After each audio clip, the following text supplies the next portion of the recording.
Hey, Merry Christmas, it's Ree, and I wanted to share my top 5 favorite holiday appetizers with you. They're all so easy and so delicious. Okay, first up, it's a classic. It's a little bit vintage.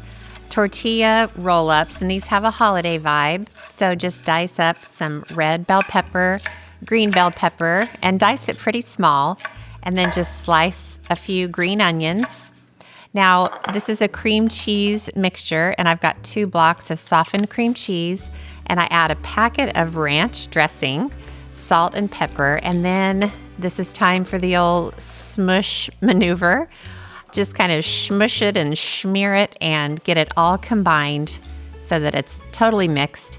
And then put a little pile onto a large flour tortilla. This is burrito size. And you can use really nice tortillas, which would make a difference. These are just from the supermarket. Smear the cream cheese out to the edge and sprinkle on the bell pepper and green onion, just so it's totally covering the cream cheese. Then grab a piece of plastic wrap and have it ready. And it's time to roll. Hence the name, roll up. And when you get to the end, it should stick closed, but put it on the plastic wrap and roll it pretty tight. Tuck in the ends and then get to work on the rest of the tortillas and cream cheese mixture and veggies. Then when you have them all rolled up in the plastic wrap, they need to go into the fridge. And this is so great to make the day before. So those will stay parked in there. Next up, cranberry brie bites. These are really easy to make. I put a wheel of brie in the freezer and then cut it into squares. The freezer just makes it easier to cut. Separate the squares so they won't stick together, and then grab a piece of thawed puff pastry. I thawed this in the fridge overnight. Love this ingredient. Then just kind of roll it out a little bit just to kind of flatten it and make it a little larger. And then it's time to cut the sheet of puff pastry into 24 squares. So however you want to do that, I'm being a little careful with the knife, but you can use a pizza cutter and just kind of go zip, zip, zip and cut them that way if you like. Next, spray a mini muffin pan with nonstick spray and lay a piece of puff pastry into each well and just kind of lightly press them in. And once you have the puff pastry in the pan, fill each one with one of the little squares of brie. If you want to, you can take the rind off of the brie, but I never mess with that. So next, crack open a can of cranberry sauce and put a little spoonful on top of each piece of brie. You can also use a chutney or jam, anything you like. And then a sprinkle of chopped pistachios right on top. You could also do cashews. That's really yummy too. So these bake in a preheated 400-degree oven. It takes about 15 to 18 minutes. And the great thing is you can make these a couple of hours at least ahead of time and just let them sit. Sprinkle them with sea salt, and then they can just cool in the pan for later. All right, appetizer number 3. We got to have something sweet. And this is a 3-ingredient fudge. You will not believe how easy this is.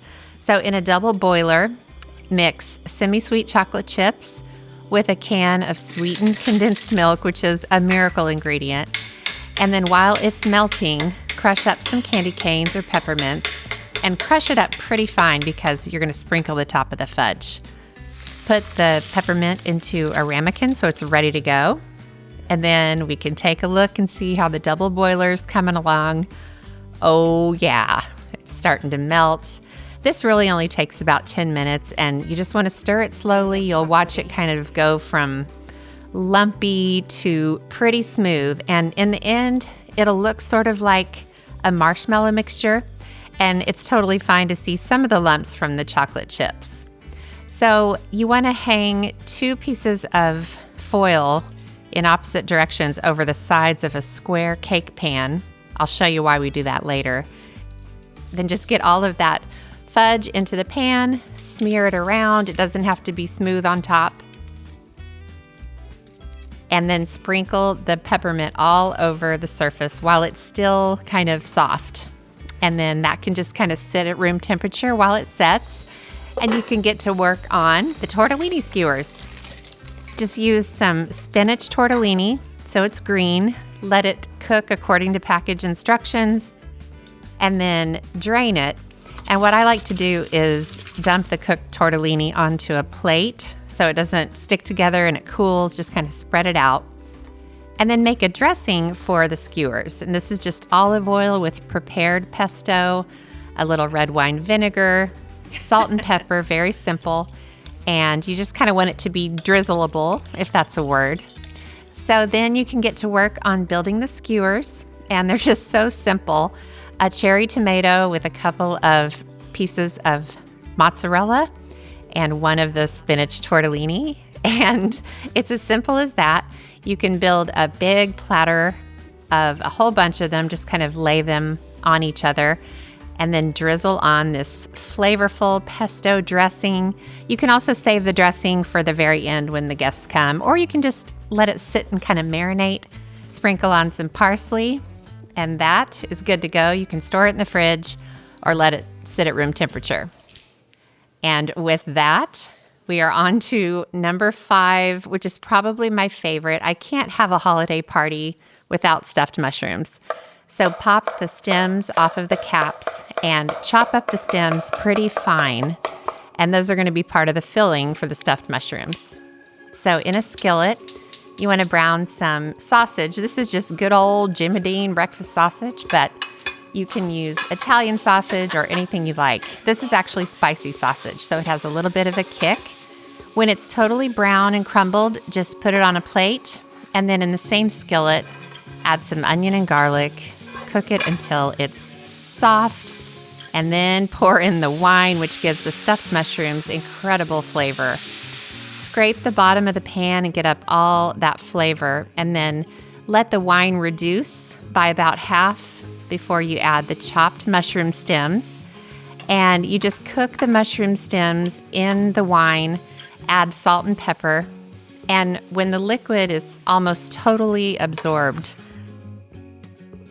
then you want to kind of let this cool a bit. It's going to become part of the filling. So pretend I let this cool. I tried to kind of cool it quickly.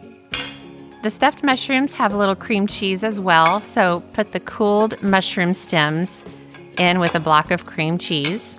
Add the sausage and just an egg yolk. Sorry, this is kind of weird. It was sticking to the bowl. And some Parmesan. Oh, salt and pepper too. Smush it together, and this takes a minute, but you want it to turn into just this wonderful mixture with cream cheese and mushrooms and sausage. And now it's time to quote unquote stuff the mushrooms. I really don't stuff them. I actually use a kitchen scoop and just put little piles on top of each mushroom. Before I bake them, I like to pop them in the freezer for about 15 or 20 minutes. It just helps them keep their shape while they bake. When you're ready to cook the mushrooms, just put them on a rack over a baking sheet, and this just helps the mushroom juice drip away. And they go in at 375 for about 25 minutes. Now for the fudge, you can see that you just lift it out of the pan with those extra sections of foil, and it comes right off.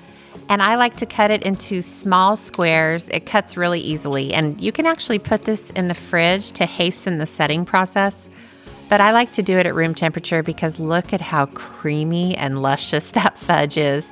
3 ingredients. Can you believe how easy that is? And it's so pretty. Now, when it's party time, just pull those tortillas out of the fridge and slice them. So look at how pretty. I like to slice them about probably 3/4 of an inch thick to 1 inch. Put them on a pretty platter and just cram them on there. I love these. They're seriously like circa 1991. My friend Hyacinth used to make them. They are so perfect. And now those mushrooms are ready. The great thing about these mushrooms is they're really delicious, warm, or even at room temperature, so you don't have to bake them exactly when the guests are going to arrive.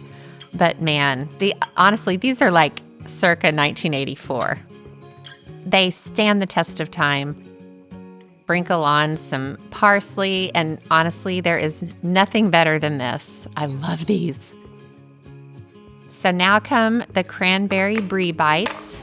Now, these are rustic. They're not all exactly the same shape, but that's what I love about them. Just put them on platters. So flavorful. I love that brie, and those pistachios are wonderful. So now let's lay out this spread. Oh, we've got those beautiful Christmassy skewers. The colors are so gorgeous. The tortilla roll-ups, the peppermint fudge, the beautiful stuffed mushrooms. What a spread. With that, Merry Christmas.